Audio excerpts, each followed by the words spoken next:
Excel techno school, Guruvayanakere, Venur. Admission open now.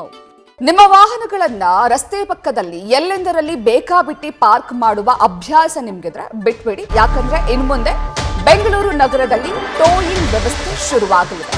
ಪ್ರತಿ GBA ಕಮಿಷನರೇಟ್ಗೆ 2 towing vehicle ಅನ್ನ ನೀಡಲಾಗ್ತಾ ಇದೆ. ಹಾಗಾಗಿ ಸಿಕ್ಕ ಜಾಗದಲ್ಲಿ ಬೇಕಾಬಿಟ್ಟಿ ನಿಮ್ಮ ವಾಹನಗಳನ್ನ ನೀವು ಪಾರ್ಕ್ ಮಾಡಿದ್ರೆ ಟೋಯಿಂಗ್ ಮಾಡುವ ಜೊತೆಗೆ 2,000ವರೆಗೂ ಕೂಡ ಟೋಯಿಂಗ್ ಫೈನ್ ಅನ್ನ ಹಾಕಲಾಗುತ್ತೆ. ಇನ್ನು ಟೋಯಿಂಗ್ ವಾಹನದಲ್ಲಿ ಈ ಬಾರಿ ಕ್ಯಾಮೆರಾ ಅಳವಡಿಕೆ ಕೂಡ ಮಾಡಲಾಗಿದೆ. ಕೆಲವು ಸಂದರ್ಭಗಳಲ್ಲಿ ವಾಹನಗಳನ್ನ ಟೋಯಿಂಗ್ ಮಾಡುವಂತಹ ಸಂದರ್ಭದಲ್ಲಿ ವಾಹನ ಸವಾರರು ಆ ವಾಹನಗಳ ಮಾಲೀಕರು ಗಲಾಟೆ ಮಾಡುವಂತಹ ಪ್ರಕರಣಗಳು ಆಗಿತ್ತು. ಹಾಗಾಗಿ ಈ ಬಾರಿ ಕ್ಯಾಮೆರಾ ಅಳವಡಿಕೆ ಕೂಡ ಮಾಡಲಾಗಿದೆ. ಹಿರಿಯ ಅಧಿಕಾರಿಗಳ ಮಾರ್ಗದರ್ಶನದಲ್ಲಿ ಟೋಯಿಂಗ್ ಅನ್ನ ಮಾಡಲಾಗುತ್ತೆ. ಇವಾಗ ಹೆಚ್ಚಿನ ಮಾಹಿತಿಯನ್ನು ನೀಡ್ತಾರೆ ನಮ್ಮ ಪ್ರತಿನಿಧಿ ಶಿವಕುಮಾರ್. ಮತ್ತೆ ಬೆಂಗಳೂರಿನಲ್ಲಿ ಟೋಯಿಂಗ್ ವ್ಯವಸ್ಥೆ ಆರಂಭ ಮಾಡುವ ಬಗ್ಗೆ ಜಿಬಿಎ ಚಿಂತನೆಯನ್ನ ನಡೆಸಿದೆ. ಯಾವಾಗಿಂದ ಆರಂಭ ಆಗುತ್ತೆ ಹಾಗಾದ್ರೆ ಟೋಯಿಂಗ್?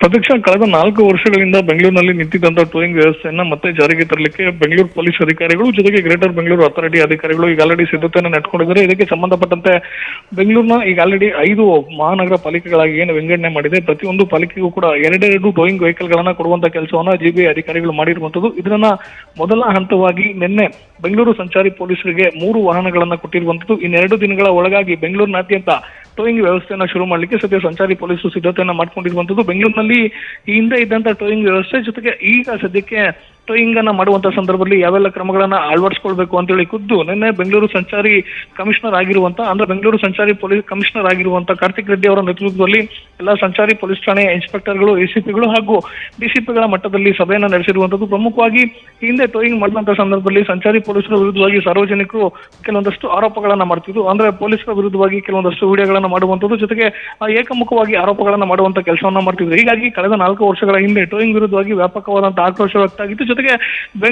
ರಾಜ್ಯ ಸರ್ಕಾರ ಟೋಯಿಂಗ್ ಅನ್ನ ನಿಲ್ಲಿಸುವಂತ ಕೆಲಸವನ್ನು ಕೂಡ ಮಾಡಿತ್ತು. ಸದ್ಯ ಟೋಯಿಂಗ್ ಅನ್ನ ಶುರು ಮಾಡುವಂತ ಸಂದರ್ಭದಲ್ಲಿ ಈಗ ಟೋಯಿಂಗ್ ಮಾಡುವಂತ ವೆಹಿಕಲ್ಗೆ 1,000 ದಂಡ, ಜೊತೆಗೆ ಟೋಯಿಂಗ್ ಫೀಸ್ ಅಂತ ಹೇಳಿ 1,000, ಒಟ್ಟಾರೆಯಾಗಿ 2,000 ದಂಡವನ್ನ ಹಾಕ್ಲಿಕ್ಕೆ ಸದ್ಯ ಪೊಲೀಸ್ ಅಧಿಕಾರಿಗಳು ಸಿದ್ಧತೆಯನ್ನ ಮಾಡ್ಕೊಂಡಿದ್ದಾರೆ ಒಂದ್ ಕಡೆ. ಮತ್ತೊಂದ್ ಕಡೆ ಈಗ ಹೊಸದಾಗಿ ಶುರು ಮಾಡ್ತಿರುವಂತಹ ಟೋಯಿಂಗ್ ವೆಹಿಕಲ್ ನಲ್ಲಿ ಕ್ಯಾಮೆರಾವನ್ನು ಕೂಡ ಅಳವಡಿಕೆಯನ್ನ ಮಾಡಿರುವಂತದ್ದು. ಅಂದ್ರೆ ಸಾರ್ವಜನಿಕರು ಏಕಮುಖವಾಗಿ ಪೊಲೀಸ್ ಅಧಿಕಾರಿಗಳ ವಿರುದ್ಧವಾಗಿ ಆರೋಪವನ್ನ ಮಾಡಿದಂತ ಸಂದರ್ಭದಲ್ಲಿ ಅದಕ್ಕೆ ಪೂರಕವಾದಂತಹ ಸಾಕ್ಷಿ ಟೋಯಿಂಗ್ ನ ಸಿಬ್ಬಂದಿ ಬಳಿ ಕೂಡ ಇರುತ್ತೆ. ಟೋಯಿಂಗ್ ಅನ್ನ ಯಾವುದೇ ವೆಹಿಕಲ್ ಅನ್ನ ಟೋಯಿಂಗ್ ಮಾಡೋಕ್ಕಿಂತ ಮುಂಚಿತವಾಗಿ ಜೊತೆಗೆ ಅದನ್ನ ಸಂಬಂಧಪಟ್ಟಂತ ಆಯಾ ಸಂಚಾರಿ ಪೊಲೀಸ್ ಠಾಣೆಗಳ ಮುಂದೆ ವಾಹನಗಳನ್ನ ತರುವಂತ ಕಂಪ್ಲೀಟ್ ವಿಡಿಯೋ ರೆಕಾರ್ಡ್ ಆಗ್ಲಿಕ್ಕೆ ಸದ್ಯ ಟೋಯಿಂಗ್ ವೆಹಿಕಲ್ ಗಳಲ್ಲಿ ಕ್ಯಾಮೆರಾವನ್ನು ಅಳವಡಿಸಿರುವಂತದ್ದು.